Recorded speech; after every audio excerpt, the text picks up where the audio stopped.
For something to be canon means for it to be an official part of the story, characters, events or world of a fictional story.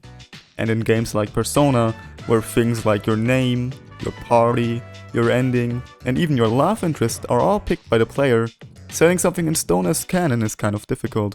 And I've been thinking, is Joker and Akechi making out sloppy style in front of Morgana actually canon to the greater lore of Persona 5? You probably know this, everyone knows this, but there's people out there that don't know this. Nothing is canon, and this is just what I think would be most likely, starting with probably the easiest category. Canon names. Isn't it funny that in these JRPGs, where you can name the character whatever you want, the first thing I always do is open up Google and look for main character canon name? Yeah, I don't know, I don't really want to be like Jamal-kun, you know? Every Persona MC also has their canon name, with most of them having more than one.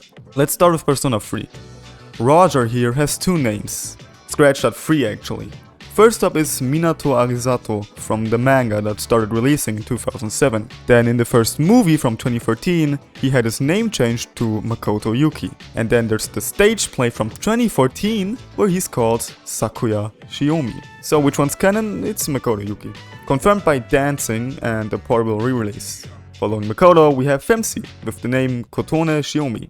Confirmed by the stage play and also portable. She also has some other fan names, with one being derived from Makoto's stage name, but neither of them are actually canon. Next up, Persona 4. Bowlcut here has 2 names, but only one of them is ever used by anyone not clinically insane. Suji Seta is what he was called by the manga that was released in 2009. But then in 2011 the anime came out and his name was sealed as Yu Narukami. Yu Narukami was also mentioned in Persona 4 Arena and Ultimax, and Persona 4 Golden re-release. Yeah. Could you imagine though if he still called this guy Seto Suji? Oh my fucking god, what were they thinking? Abbreviating his name gives you the next Kanye song, oh my god. So Persona 5 is the only one where my opinion differs from reality. In the manga from 2016, Joker's name was Akira Kuruso, while in the anime from 2018, his name is Amamiya, which is also his canon name. How do we know? Persona 5 Royal's re-release, just like 4 and 3, brought with it the ability to play the game in different languages other than English and Japanese. And when you change your language, it will reset the MC's name to Ren Amamiya, which is a shame since for me it will always be Akira Kuruso, as that is the name that I used when I first played the game, and it will forever stay in my heart. Moving on to probably the most divisive entry in this video, and the one that will garner me the most amount of death threats: which love interest is canon? I said it before and I'll say it again. I'm basing this entirely around which of these girls is pushed the most by the game's story itself, without the player making any active choice. Or at least what I think the game wants me to do. This is entirely vibe based, so you know. For Persona 3 it would be either Yukari or Aigis. Yukari is self-explanatory, she's there for you at the hotel, you're in a love hotel together, she hugs you at the beach, Yukari and Roger bond over their shared experience of parenticide, and they just kind of fit together, don't you think?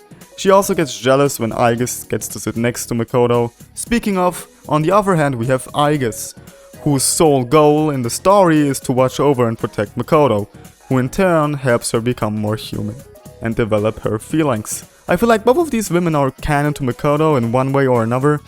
Aigis turning from machine to machine with feelings, thanks to Makoto, and Yukari getting over, well, the shit that happened to her dad, thanks to Makoto. If I had to choose one though, I would pick Yukari over Aigis. Don't ask me why. Next up we have Persona 4, and I think we all know who it will be. I don't even have to say anything, it's just Rise. It's Rise, like come on. If you're just going off what the game wants you to do, it's Rise, come on man. In Persona 5, the canon love interest, without a shadow of a doubt, is Goro Akechi. Now hear me out. Don't look at my channel name, hear me out. Sure, you have your Makoto and your Kazumi, but which character has the biggest impact on Joker himself? Who does he want so badly that when Maruki gets the ability to grant everyone's greatest wish, Joker doesn't wish to return to his family, or erase his criminal record, or get rich? No, his greatest wish is to see Akechi again. Think about it. Oh, and if you want a normal answer, it would be Makoto in Vanilla, and in Royal it would be Kazumi, since these two have the most non-social link interaction. Especially Kazumi. With that out of the way, let's get to the last one for today. Which endings are canon? I have talked about Persona endings a lot over the past 2 years, so I'm gonna keep it brief. Persona 3 only has two endings, the good one and the bad one. It's pretty obvious that the first one is canon, as confirmed by the fact that every other game in the series exists, which is something that I could say about every ending, and in fact I probably will say that. Makoto saves the world by locking the great king of evil Nyx away, and all is well. In Persona 3 Portable, much of the same thing happens, but in my personal canon, Shinjiro is still alive. Persona 4 has quite a lot of endings, but here the same thing rings true. The best ending, which is the Persona 4 Golden True Ending, is canon. And lastly, Persona 5 Royal's True Ending is in fact canon due to the simple fact that Akechi and Kazumi are in Tactica. Previously, there has been speculation that only Vanilla's ending is canon due to the absence of Kazumi from Strikers, but Strikers was in development during Royal's development, so they simply couldn't have her included. That is all. I will not have any critique of this list, I will put my fingers into my ear and go la la la, and with that, let's ask the real question: which Persona protag has canonically had sex? My bet is on Narukami, followed by Joker, and then Makoto. But what do you think?